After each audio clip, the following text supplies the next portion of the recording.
दुनिया के सबसे पुराने और सिर घुमाने वाले सवालों में मुर्गी अंडे वाला सवाल है।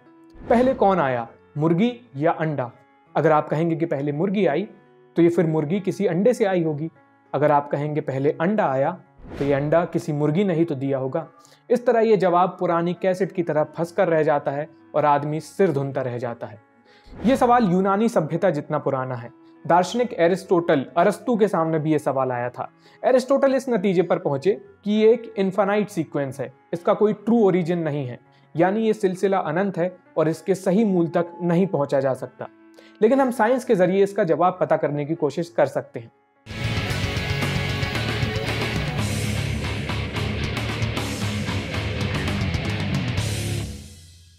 नमस्ते, मेरा नाम आयुष है। साइंसकारी के इस एपिसोड में हम मुर्गी और अंडे वाली पहेली सुलझाने की कोशिश करेंगे। मुर्गी क्या है कि एक पक्षी की प्रजाति है। ये ज्यादा लंबा नहीं उड़ पाते, इसलिए इंसानों ने इन्हें दबोच कर रखा है। इनका पालन किया जाता है। आजकल के जो पालतू मुर्गे मुर्गी हैं वो एक जंगली पक्षी के वंशज हैं। इस पक्षी का नाम है रेड जंगल फॉल। 2020 में हुई एक स्टडी के मुताबिक आज के मुर्गों का 71 से 79% डीएनए रेड जंगल फॉल से मिलता है।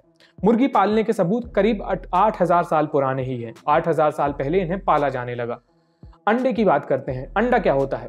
अंडा बेसिकली कुछ परतों वाली एक संरचना होती है जिसके अंदर भ्रूण होता है। उसमें ये सारी चीजें होती हैं जिससे भ्रूण का विकास हो सके। अंडों का अस्तित्व तो बहुत पुराना है। जब इस दुनिया में मुर्गी जैसा दिखने वाला कोई जीव नहीं था तब भी अंडे हुआ करते थे। डायनासोर अंडे देते थे, कई दूसरी प्रजाति के पक्षी अंडे देते थे। हमें ये कैसे पता? फॉसिल की मदद से। फॉसिल यानी जीवाश्म, मर चुके जीव जंतुओं के अवशेष। जानवर मर जाते हैं लेकिन उनके अवशेष बचे रह जाते हैं, इन्हें ही फॉसिल कहते हैं। वैज्ञानिक इन फॉसिल को स्टडी करके उनकी उम्र का अंदाजा लगा सकते हैं, यानी वे कितने पुराने हैं।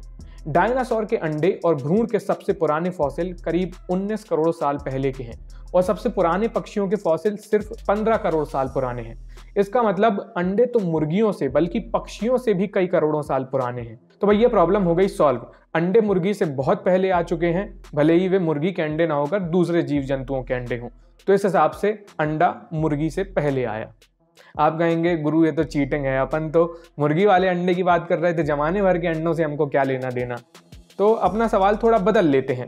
सही सवाल ये होगा कि पहले मुर्गी आई या मुर्गी का अंडा। ये थोड़ा स्पेसिफिक सवाल है। इस सवाल का जवाब हमें इवोल्यूशन की मदद से मिल सकता है। इवोल्यूशन यानी क्रमिक विकास का सिद्धांत। 19वीं सदी में चार्ल्स डार्विन ने इवोल्यूशन का कॉन्सेप्ट दिया। क्या है इवोल्यूशन का कॉन्सेप्ट? कई पीढ़ियों के दौरान हर जीव में कुछ बदलाव आते हैं। इसी तरह पृथ्वी पर हर जीव का विकास हुआ है, इसी तरह जीवन का विकास हुआ है। लेकिन ये बदलाव कैसे आते हैं?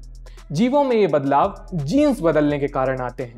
पेरेंट वाले जीन्स नहीं, पेरेंट्स वाले जीन्स। हर जीव की बुनियाद उनके जीन्स हैं, डीएनए। यही वो कोड है जो तय करता है कि कोई कैसे बनेगा।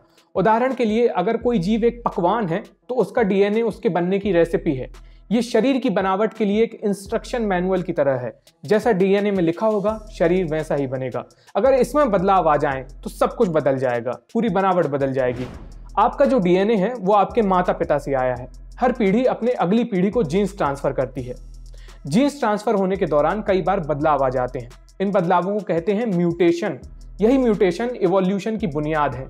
कई पीढ़ियों में होने वाले म्यूटेशन से जीव का स्वरूप पूरी तरह बदल जाता है। यही है इवोल्यूशन। मुर्गियों के पूर्वज जंगल फॉल नाम के पक्षी हैं। जंगल फॉल में पीढ़ी दर पीढ़ी इवोल्यूशन होने के बाद मुर्गी बनी। कई म्यूटेशन होते होते किसी एक म्यूटेशन के बाद पहली मुर्गी पैदा हुई होगी। ऐसा एग्जैक्टली कब हुआ ये बता पाना बहुत मुश्किल है। इस पहली मुर्गी के मम्मी पापा मुर्गी नहीं कहलाएंगे, वे किसी और प्रजाति के पक्षी कहलाएंगे। उन्हें प्रोटो चिकन कहते हैं। प्रोटो मतलब पहले वाला। जब दो प्रोटो चिकन एक साथ आए तो एक अंडा तैयार हुआ। इस अंडे के अंदर भ्रूण था। उस भ्रूण में जो म्यूटेशन हुए वही पहली मुर्गी का डीएनए बना। ये भ्रूण बड़ा हुआ और यही आगे चलकर दुनिया की पहली मुर्गी बना। तो दुनिया की पहली मुर्गी एक अंडे से बाहर निकल कर आई। इस हिसाब से भी अंडा मुर्गी से पहले आया। ये भी प्रॉब्लम सॉल्व हो गई। लेकिन मुर्गी पक्ष वाले अब भी बहस कर सकते हैं, अभी भी आपका पॉइंट कमजोर नहीं हुआ है। एक बहस ये भी है कि उस अंडे की परिभाषा क्या होगी। क्या वो अंडा मुर्गी का अंडा कहलाएगा? उस अंडे से पहली मुर्गी तो निकल कर आई लेकिन वो एक प्रोटो चिकन ने दिया था, तो वो मुर्गी का अंडा कहलाएगा या प्रोटो चिकन का अंडा? आपको क्या लगता है? आप हमें कमेंट करके बताइए। बाकी ये वीडियो देखने के लिए बहुत बहुत शुक्रिया।